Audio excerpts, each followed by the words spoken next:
Welcome back to my channel English with Jagadish. ఈ వీడియోలో తెలంగాణలో 10th క్లాస్ చదువుతున్నటువంటి స్టూడెంట్స్కి హిందీ పబ్లిక్ ఎగ్జామ్స్ లోపల ఎటువంటి క్వశ్చన్స్ వచ్చే అవకాశం ఉంది, ఏ లెసన్స్ బాగా చదవాలి, పోయిటరీ కావచ్చు, ప్రోజ్ కావచ్చు, గ్రామర్ కావచ్చు, క్రియేటివ్ రైటింగ్ కావచ్చు, దేనికి సంబంధించిన సరే ఏది చదవాలి, పేపర్ ప్రజెంటేషన్ ఏ విధంగా ఉంటే మీకు 80 మార్క్స్కి గాను మ్యాక్సిమం మార్క్స్ స్కోర్ చేయొచ్చో తెలియజేయడం కోసం senior most Hindi teacher Maqsood గారు ఇక్కడ ఉన్నారు. Sir teacher trainer, subject expert, హిందీలో ఇంతకంటే బెస్ట్ పర్సన్ అయితే మనం తీసుకురాలేం. సో ఈ వీడియో ప్రతి స్టూడెంట్కి కూడా చాలా యూస్ఫుల్గా ఉంటుంది. ఈ వీడియో మీకు నచ్చినట్లయితే తప్పనిసరిగా లైక్ చేయండి, అవసరమైనటువంటి స్టూడెంట్స్కి షేర్ చేయండి.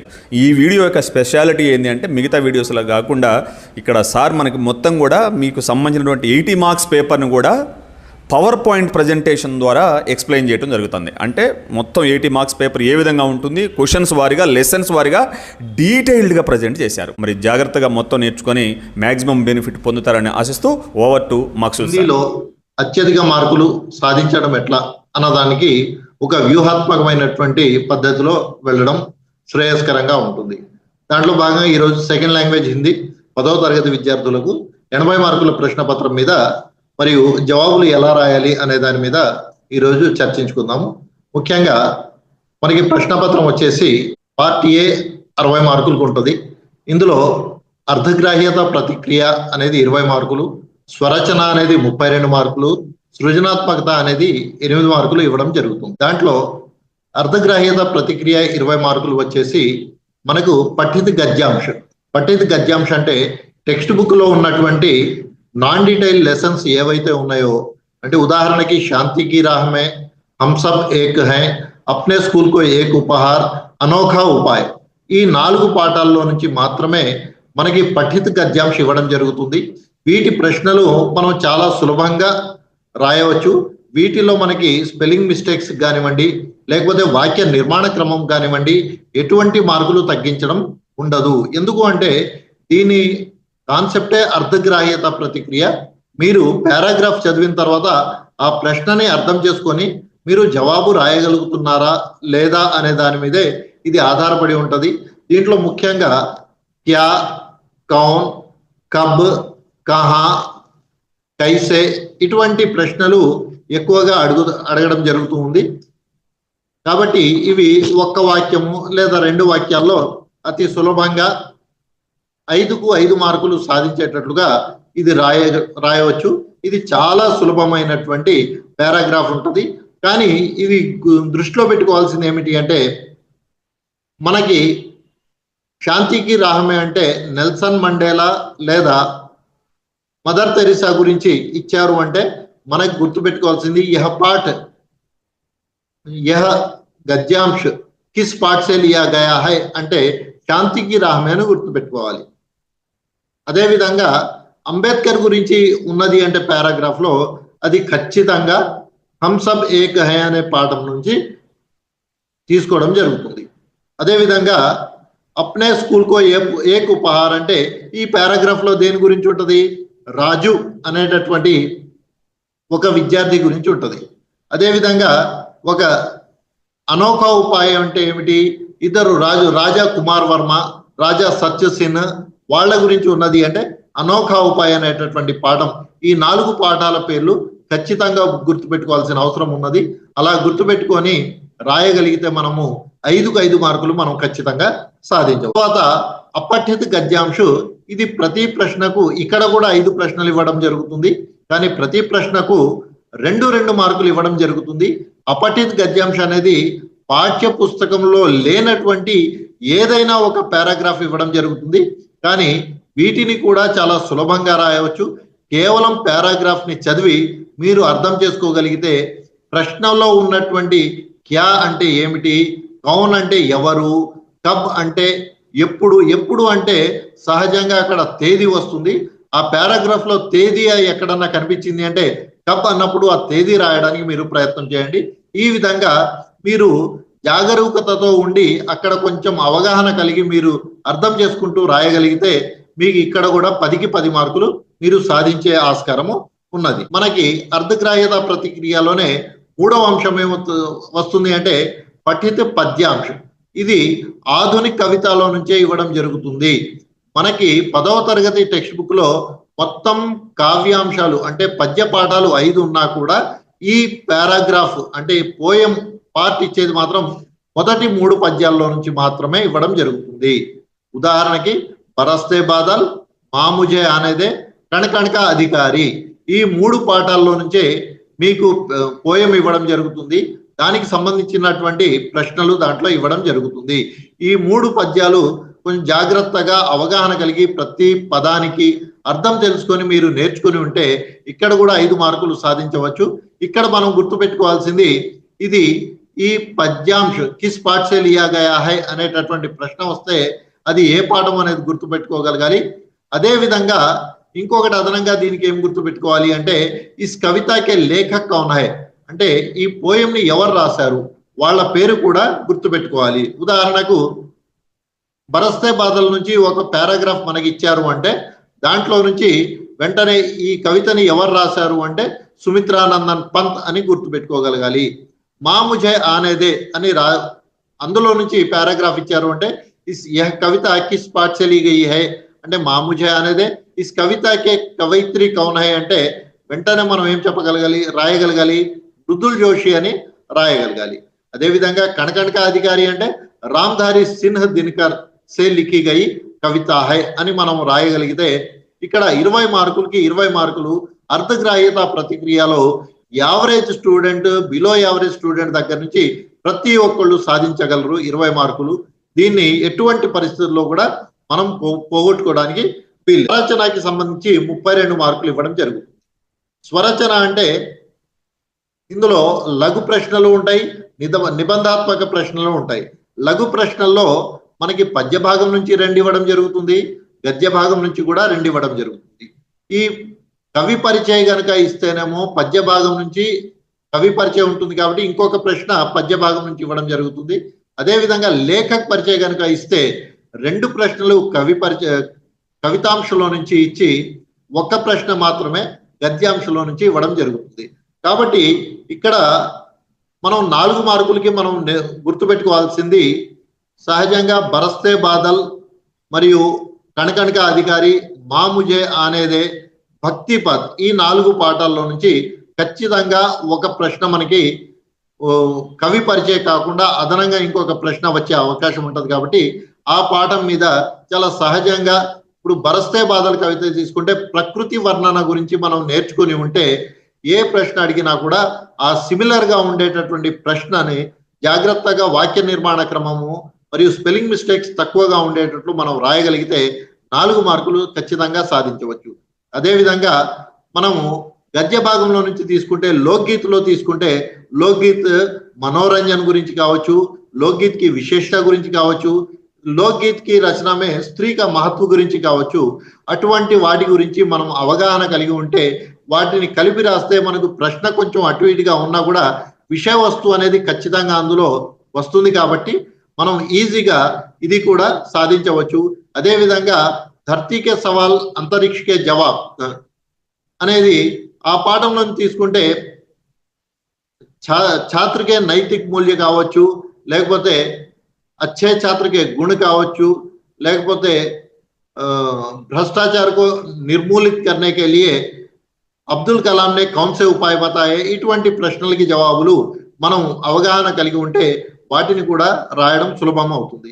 అదేవిధంగా నిబంధాత్మక ప్రశ్నలు వస్తే మనకి 8 మార్కులవి ఇంటర్నల్ చాయిస్ అంటే పద్య భాగంలో ఉన్నటువంటి 5 పాఠాల్లో నుంచి 2 ప్రశ్నలు ఇవ్వడం జరుగుతుంది. ఆ రెండిట్లో మనం ఒకటే రాయాలి. ఆ ఒకటి కూడా 8 మార్కులు ఖచ్చితంగా పడేటటువంటి అవకాశము ఉన్నది. కాబట్టి ఎక్కువగా ఈ 5 కవితాంశాలే కాబట్టి ఆ 5 యొక్క సారాంశాలు కనుక మనం ఖచ్చితంగా నేర్చుకొని తప్పులు లేకుండా రాయగలిగితే అక్కడ మనకి 8కి 8 మార్కులు సాధించేటటువంటి అవకాశము ఉన్నది. అదేవిధంగా గద్య భాగం కూడా మనకి 8 మార్కుల ప్రశ్న 2 ఇవ్వడం జరుగుతుంది. ఇంటర్నల్ చాయిస్ ఇది కూడా ఆ రెండిట్లో ఒకటి రాయవలసి ఉంటుంది. ఇది కూడా సహజంగా మనకి ఎక్కువగా దక్షిణీ గంగా గోదావరి అనే పాఠం నుంచి కానివ్వండి, లేకపోతే లోకగీత్ పాఠం నుంచి కానివ్వండి, అంతర్రాష్ట్రీయ స్తర్ పర్ హిందీ అనే పాఠం, ఈ పాఠాల్లో నుంచి ఈసారి వచ్చే అవకాశము ఉన్నది. కాబట్టి వాటి మీద కొంచెం అవగాహన కలిగి ఉండండి. స్వరచనలో ప్రతి ప్రశ్నకి 4 మార్కులు ఉంటాయి. తర్వాత నిబంధాత్మక ప్రశ్న ఇప్పుడు మనం చెప్పినట్లుగా పద్య భాగం నుంచి 2, గద్య భాగం నుంచి 2, ఆంతరిక వికల్పం అంటే ఇంటర్నల్ చాయిస్ ఉంటుంది. ఒక్కో ఇంటర్నల్ చాయిస్ లో ఒక్కో ప్రశ్నకి జవాబు మాత్రమే రాయవలసి ఉంటుంది. మనం అదనంగా రాసేట్లయితే చివరిగా టైం మిగిలి ఉన్నప్పుడు ఎక్స్ట్రా అని రాయాల్సిన అవసరం లేదు, కానీ రాసిన మంచిదే. మనం 2 ఇంటర్నల్ చాయిస్ ఉన్నా కూడా 2 జవాబులు సేమ్ నెంబర్ వేసి రాసినప్పుడు ఎగ్జామినర్ 2 జవాబులు దిద్దిన తర్వాత దేనికైతే ఎక్కువ మార్కులు ఉంటాయో ఆ మార్కుల్ని అక్కడ యాడ్ చేయడం జరుగుతుంది. కాబట్టి మీరు సమయాన్ని కంట్రోల్ చేసుకుంటూ మీరు రాయగలిగితే మాత్రం, సమయాన్ని సద్వినియోగం చేసుకుంటూ రాయగలిగితే మీకు ఖచ్చితంగా ఎక్స్ట్రా రాయడం ఉపయోగకరంగా ఉంటుంది. అదేవిధంగా సృజనాత్మకత, ఇందులోకి సంబంధించి మనకి 8 మార్కులు ఇవ్వడం జరుగుతుంది. ఇది కూడా ఇంటర్నల్ చాయిస్. 2 విధాయ ఇస్తారు, ఆ రెండిట్లో 1 మాత్రమే రాయాలి. ఒక్కో దానికి 8 మార్కులు. మరి దానికి మార్క్స్ డిస్ట్రిబ్యూషన్ ఎలా ఉన్నది అనేది నేను ఇక్కడ విధాయ వచ్చేసి కవిత రాయమని ఇవ్వచ్చు, కహానీ, ఏకాంకి, నిబంధ, యాత్రా వృత్తాంత్, సాక్షాత్కార్, వార్తాలాప్, పోస్టర్, విజ్ఞాపన్, నారే, ఘటనా వర్ణన్, పత్రలేఖన్, కరపత్ర. వీటిల్లో నుంచి ఏవైనా ఒక 2 ఇచ్చి ఆ రెండిట్లో 1 రాయమని చెప్తారు. ఒక్కో దానికి మార్క్స్ అలాట్మెంట్ ఎలా చేస్తారు, మార్క్స్ దేన్ని అందులో బేస్ చేసుకొని మార్కులు వేస్తారు అనేది ముందు మనం చర్చించుకుందాం. భాషా కీ బాత్, ఇది బిట్ పేపర్ పార్ట్ బి. ఇందులో 20 మార్కులు ఉంటాయి. ప్రతి ప్రశ్నకి ఒక్కొక్క మార్కు మల్టిపుల్ చాయిస్ లో ఉంటుంది. ఇందులో శబ్ద భండార్కి సంబంధించి 10 మార్కులు ఇవ్వడం జరుగుతుంది. శబ్ద భండార్కి సంబంధించిన 10 మార్కుల్లో మనకి ఉపసర్గ కానివ్వండి, ప్రత్యయ కానివ్వండి, విలోమ శబ్ద కానివ్వండి, లింగ్ కావచ్చు, వచన్ కావచ్చు, ఇటువంటి ముహావరా ఇటువంటి ఇవ్వడం జరుగుతుంది. వ్యాకరణానికి సంబంధించి 10 ప్రశ్నలు ఉంటాయి. ఇందులో వాచ్య కావచ్చు, వాచ్యలో నుంచి కర్తృవాచ్య, కర్మవాచ్య, లేకపోతేనేమో మనకి ముహావరా ఇటువంటివి ఇవ్వడం జరుగుతుంది. లఘు ప్రశ్న ఇక 16వ ప్రశ్న, 17వ ప్రశ్న, 18వ ప్రశ్న, 19వ ప్రశ్న, ఇవి 4 మార్కుల ప్రశ్నలు. ఇందులో మార్కులు దేన్ని ఆధారం చేసుకొని ఇవ్వడం జరుగుతుంది అంటే విషయ వస్తువుకి సమజ్, అంటే మనం రాసినటువంటి జవాబు ఆ ప్రశ్నకి తగినట్లుగా ఉన్నదా లేదా. ఇప్పుడు ఉదాహరణకి లోక్ గీత్ పాఠంలో మనోరంజన్ గురించి అడిగితే కేవలం మనం ముఖ్యంగా అక్కడ పాయింట్అవుట్ చేయవలసింది ఏమిటి, లోక్ గీత్ మనోరంజన్ కా సాధన్ హై అనేటటువంటి వాక్యంతో మనం స్టార్ట్ చేసి దానికి ఆ మనోరంజన్ అనే దాన్ని హైలైట్ చేస్తూ ఒక 3-4 వాక్యాలు కనుక మనం రాయగలిగితే అందులో విషయ వస్తువు ఉన్నట్లు, దానికి 2 మార్కులు కేటాయించడం జరుగుతుంది. దాని తర్వాత వాక్య నిర్మాణ క్రమం అంటే సెంటెన్స్ ఫార్మేషన్ కరెక్ట్ గా ఉంటే దానికి 1 మార్కు, ఒకవేళ అది కరెక్ట్ గా లేకపోయినా కూడా ఒక 1/2 మార్కు వరకు తగ్గించడం జరుగుతుంది. వర్తనికి శుద్ధత అంటే మొత్తం 4 లైన్ల జవాబులో మీరు ఎన్ని స్పెల్లింగ్ మిస్టేక్స్ చేసినా కూడా దానికి 1 మార్కు మాత్రమే తగ్గించడం జరుగుతుంది. మిగతా 3 మార్కులు అయితే ప్రతి ఒక్కరికి ఖచ్చితంగా పడతాయి. కవి పరిచయ అవి కనుక మనం వర్తనికి శుద్ధత అంటే స్పెల్లింగ్ మిస్టేక్స్ కూడా లేకుండా కనుక మనం నీట్ గా ప్రెజెంటేషన్ కరెక్ట్ గా ఉంటే మాత్రం 4 మార్కులు 16 మార్కులు సాధించేటటువంటి అవకాశము ఉన్నది. ఇక్కడ ముఖ్యంగా మీరు ధర్తీకే సవాల్ అంతరిక్ష జవాబ్ పాఠంలో ఉన్నటువంటి పారాగ్రాఫ్ ని కొంచెం జాగ్రత్తగా అవగాహన చేసుకొని చదవండి, ఎందుకంటే దాంట్లో నుంచి వచ్చే అవకాశం ఉన్నది. దాని తర్వాత భక్తి పద్ కానివ్వండి, కవితాంశంలో నుంచి భక్తి పద్, ఈ 2 పాఠాలు కనుక కరెక్ట్ గా చూసుకుంటే ఈసారి వాటిలో నుంచి ప్రశ్నలు వచ్చే అవకాశము ఉన్నది. తర్వాత నిబంధాత్మక ప్రశ్నలో కూడా మార్కుల కేటాయింపు ఎలా ఉంటది అంటే విషయ వస్తువుకి సమజ్ అంటే ప్రకృతి వర్ణన్ గురించి బరస్తే బాదల్ పాఠంలో నుంచి ఒక ప్రశ్న ఇచ్చారు అంటే ప్రకృతి వర్ణన్ సుమిత్రానందన్ పంత్నే ప్రకృతి వర్ణన్ కైసే కియా అప్నే శబ్దో మే లిఖే అన్నప్పుడు దానిలో ప్రకృతి మనం సుమిత్రానందన్ పంత్ని పాయింట్అవుట్ చేస్తూ అందులో ప్రకృతి వర్ణన ఎలా ఉంది అంటే వర్షం పడేటప్పుడు వాతావరణం ఎలా ఉంటుంది, అందులో మన మనసు ఎలా కోరుకుంటుంది, వర్షం పడేటప్పుడు ఏమి కావాలని కోరుకుంటుంది, దాంతోపాటు అందులో కొన్ని పక్షులు జంతువుల గురించి వాటి కిలకిల రావాలు వాటి గురించి ఏ విధంగా అయితే ఇచ్చాడో వాటన్నిటిని కనుక మనం పాయింట్అవుట్ చేస్తూ నీట్గా రాయగలిగితే అక్కడ విషయ వస్తువు ఉన్నట్లు దానికి ఖచ్చితంగా మనకి 5 మార్కులు ఇవ్వడం జరుగుతుంది. తర్వాత వాక్య నిర్మాణ క్రమం అంటే సెంటెన్స్ ఫార్మేషన్ కనుక కరెక్ట్ ఉంటే దానికి ఫుల్ మార్క్స్ పడతాయి. లేని పక్షంలో గరిష్టంగా మొత్తం జవాబులో 1 మార్కు మాత్రమే తగ్గించడం జరుగుతుంది. అదేవిధంగా ప్రభావోత్పాదకత, భాషా శైలి అంటే మనం వాడేటటువంటి లాంగ్వేజ్ ఎలా ఉంది. ఉదాహరణకి మీకు అర్థమయ్యే భాషలో చెప్పాలి అంటే కొంతమంది ఏం చేస్తూ ఉంటారు అంటే మనం వాక్య నిర్మాణం బాగానే రాస్తుంటారు, మొత్తం చేస్తుంటారు, కానీ మధ్యలో తెలుగు పదాలని హిందీలో రాసేస్తూ ఉంటారు. అక్కడ భాషా శైలి పోతూ ఉంటది. అదేవిధంగా అక్కడ అవసరమైనప్పుడు ముహావరా పదాలు వాడటం కానివ్వండి, లేకపోతే ఆ వాక్య నిర్మాణము కారక్చిహ్ని సరిగ్గా వాడటము, ఇటువంటివి చేస్తే మనకి ప్రభావోత్పాదకత, భాషా శైలి అనేది ఖచ్చితంగా ఉంటుంది. తర్వాత స్పెల్లింగ్ మిస్టేక్స్ కి గరిష్టంగా 1 మార్కు, మొత్తం 8 మార్కుల్లో 1 మార్కు మాత్రమే దానికి తీయడం జరుగుతుంది. కాబట్టి 20వ ప్రశ్న, 21వ ప్రశ్న నిబంధాత్మక ప్రశ్న కొంచెం జాగ్రత్తగా మీరు ప్రిపేర్ అయి రాయగలిగితే దీనికి కూడా 8కి 8 మార్కులు మనం తర్వాత 22వ ప్రశ్నగా మనకి నిబంధలో ఏమి చూసి మార్కులు ఇవ్వడం జరుగుతుంది. నిబంధ అనేది మనము 99 నిబంధనలు మనం ప్రిపేర్ అయినా కూడా 100వ టాపిక్ ఇవ్వవచ్చు. కాబట్టి మనము జనరల్ సొసైటీ మీద అవగాహన కలిగి దాని మీద మనం రాయగలిగేటట్లు ఉండాలి. ఏ టాపిక్ ఇచ్చినా నిబంధన రాసేటప్పుడు ఎలా ఉండాలి, సబ్మిటింగ్ ప్రస్తావన అని రాసి దాని గురించి ప్రస్తావన అంటే దాని ఇంట్రొడక్షన్ రాయగలగాలి. దాని తర్వాత విషయ విస్తార్ అంటే ఆ టాపిక్ కి సంబంధించి ఉపయోగాలు కానివ్వండి, అంటే అది అసలు ఎలా ఉంది మన సమాజంలో, దానివల్ల లాభాలు ఉన్నాయా నష్టాలు ఉన్నాయా దాన్ని వివరిస్తూ దాన్ని టాపిక్ ని ఎన్లార్జ్ చేసుకుంటూ రాసుకుంటే దానికి మార్కులు ఉంటాయి. దాంట్లో వాడేటటువంటి భాషా శైలికి మార్కులు ఉంటాయి. దాని తర్వాత చివరిగా నిబంధ రాసేటప్పుడు ఉపసంహార అనే సబ్ హెడ్డింగ్ కూడా పెట్టి కంపల్సరీ ఒక 2 లైన్లు కంక్లూజన్ రాయవలసి ఉంటుంది. దీంట్లో మనకి వర్తని మరియు వాక్య నిర్మాణ క్రమం రెండింటికి కలిపి కంబైన్డ్ గానే మార్కులు తగ్గించడం జరుగుతుంది, కానీ విడివిడిగా మార్కులు తగ్గించడం. పోస్టర్ లో వాళ్ళు అడిగినటువంటి టాపిక్ కి అనుకూలంగా ప్రెజెంటేషన్ ఉంటే అది విషయకి అనుకూలత ఉన్నట్లు దానికి సంబంధించి మార్కులు ఉంటాయి. తర్వాత ప్రభావోత్పాదకత అంటే పోస్టర్ అంటే కొంచెం కలర్ఫుల్ గా బొమ్మలు ఉండేటట్లుగా వేస్తే అది ప్రభావోత్పాదకత ఉన్నట్లు భావించడం జరుగుతుంది. తర్వాత వర్తనీకి శుద్ధత, పక్కన మనం కొటేషన్స్ కానివ్వండి ఏమన్నా రాస్తే అందులో స్పెల్లింగ్ మిస్టేక్స్ లేకుండా రాయగలిగితే దీనికి కూడా 8 మార్కులు మనకు ఖచ్చితంగా పడతాయి. తర్వాత సాక్షాత్కార్ అంటే ఇంటర్వ్యూ. ఎవరన్నా వ్యక్తిని మనం ఇంటర్వ్యూ చేయడానికి మనం అడిగేటటువంటి ప్రశ్నలు ఇక్కడ ప్రజెంట్ చేయడం ఉంటుంది. ఇక్కడ మనం జవాబులు రాసే ఒక అవసరము లేదు.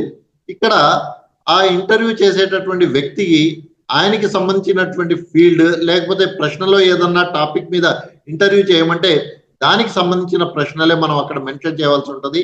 ప్రశ్నోక క్రమం అనేది ఇక్కడ ఖచ్చితంగా ఫాలో అవ్వాలి. ఉదాహరణకి మీరు చిన్నప్పుడు ఎలా చదువుకున్నారు, మీ బాల్యం ఎలా నడిచింది అన్న తర్వాత మీరు యువకులుగా వచ్చినప్పుడు ఈ స్థితికి రావడానికి మీకు సహకరించింది ఎవరు, తర్వాత ఈ స్థాయికి ఎదిగిన తర్వాత మీరు ఎలా ఫీల్ అవుతున్నారు అనేది ఆర్డర్ ప్రకారం అడగాలి, కానీ తర్వాత మీకు ఎలా ఫీల్ అవుతుంది ఈ స్థాయికి ఎదిగిన తర్వాత అని తర్వాత మనం బాల్యం గురించి అడగడం కరెక్ట్ కాదు.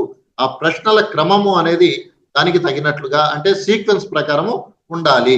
తర్వాత ఇందులో విడివిడిగా చూస్తారు, వాక్య నిర్మాణ క్రమము ఉండాలి, వర్తనీకి శుద్ధత కూడా, ఈ రెండింటికి విడివిడిగా మార్కులు చూడడం జరుగుతుంది. గరిష్టంగా ఆ రెండింటికి సంబంధించి 2 మార్కుల కంటే ఎక్కువ తగ్గించారు. తర్వాత పత్రలేఖన్ అనేది సహజంగా ఏం చేస్తూ ఉంటారు అంటే కొంతమంది పిల్లలు అవుట్లుక్ రాస్తూ ఉంటారు. అంటే ప్లేస్, డేట్, సంబోధన, అడ్రస్, హస్తాక్షర అంటే సిగ్నేచర్ అటువంటివి రాస్తూ ఉంటారు. కానీ కేవలం ఇవి రాసి మాత్రమే వదిలేస్తే మార్కులు పడవు. కింద ఉన్నటువంటి సూచనని మీరు గమనిస్తే కలేవర్ అంటే బాడీ ఆఫ్ ది లెటర్ ఖచ్చితంగా అంటే మధ్యలో మ్యాటర్ కూడా ఖచ్చితంగా మీరు రాయగలిగితేనే దీనికి మార్కులు పడతాయి. లేని పక్షంలో మధ్యలో బాడీ ఆఫ్ ది లెటర్ కనుక లేకపోతే మీరు ప్లేస్, డేట్, ఇవన్నీ రాసినా కూడా వాటికి కూడా మార్కులు ఇవ్వడం జరగదు, 0 మార్క్స్ అలాట్ చేయడం జరుగుతుంది. దీనికి కూడా మార్క్స్ పడాలి అంటే విషయకి అనుకూలత. ఉదాహరణకి ఒక కమిషనర్కి, మున్సిపల్ కమిషనర్కి ఏదైనా ఒక కంప్లైంట్ గురించి రాసినప్పుడు ఆ కంప్లైంట్ ని సాల్వ్ చేయమని రాస్తూ ఉంటే దానిని విషయకి అనుకూలత అంటారు. అదేవిధంగా ఒక సెలవు చీటి, ఒక ప్రధానాధ్యాపకి ఒక వారం రోజులు సెలవు అడుగుతూ ఒక లెటర్ రాయమంటే ఆ టాపిక్ లో మనము వారం రోజులు లీవ్ అడిగేటప్పుడు దేనికి సంబంధించి అడుగుతున్నాము, అక్క పెళ్లిక, లేకపోతే తమ్ముడి పెళ్లిక, లేకపోతే ఇంకా ఏదన్నా గృహప్రవేశానికి హాజరవ్వడానిక, దేనికి అనేది అక్కడ ప్రశ్నలో ఏమిచ్చారో దాన్ని అర్థం చేసుకొని ఆ టాపిక్ కి సంబంధించిన లీవ్ లెటర్ మాత్రమే రాయాలి. ఇందులో వాక్య నిర్మాణ క్రమము, వర్తనికి శుద్ధత కూడా సెపరేట్ గా మార్కులు కేటాయించడం జరుగుతుంది. అదేవిధంగా ఇంకొకటి కరపత్రలో ఖచ్చితంగా మనం హెడ్డింగ్ ఉండాలి కరెక్ట్ గా. దాని తర్వాత విషయకి అనుకూలత అంటే ఆ కరపత్రంలో, ఆ పాంప్లెట్ లో ఉండవలసినటువంటి టాపిక్ ఇచ్చిన ప్రశ్నకి సంబంధించిందే ఉందా లేదా అనేది చూసుకోవాలి. దీంట్లో వాడేటటువంటి భాష ప్రభావోత్పాదకత అంటే ఎఫెక్టివ్ గా ఉండాలి లాంగ్వేజ్. దీంట్లో కూడా వాక్య నిర్మాణ క్రమంకి, వర్తనికి శుద్ధతకి సెపరేట్ గా మార్కులు ఉంటాయి. తర్వాత వార్తాలాప్ అంటే ఎదుటి వాళ్ళతో మాట్లాడుతూ సంవాదించుకొని సంభాషణ రాయడం అనేది ఇక్కడ. ఇందులో కూడా ఇచ్చినటువంటి టాపిక్ కి సంబంధించిన ఇందులో కేవలం 5 వాక్యాలు రాయగలిగితే, ఇద్దరు మాట్లాడుకున్నట్లుగా 5 మొత్తం 10 సంభాషణలు రాయగలిగితే చాలు. ఇందులో కూడా వాక్య నిర్మాణ క్రమము మరియు శుద్ధ వర్తని అంటే స్పెల్లింగ్ మిస్టేక్స్ కి మార్కులు ఉంటాయి. విజ్ఞాపన్ ఇది అడ్వర్టైజ్మెంట్.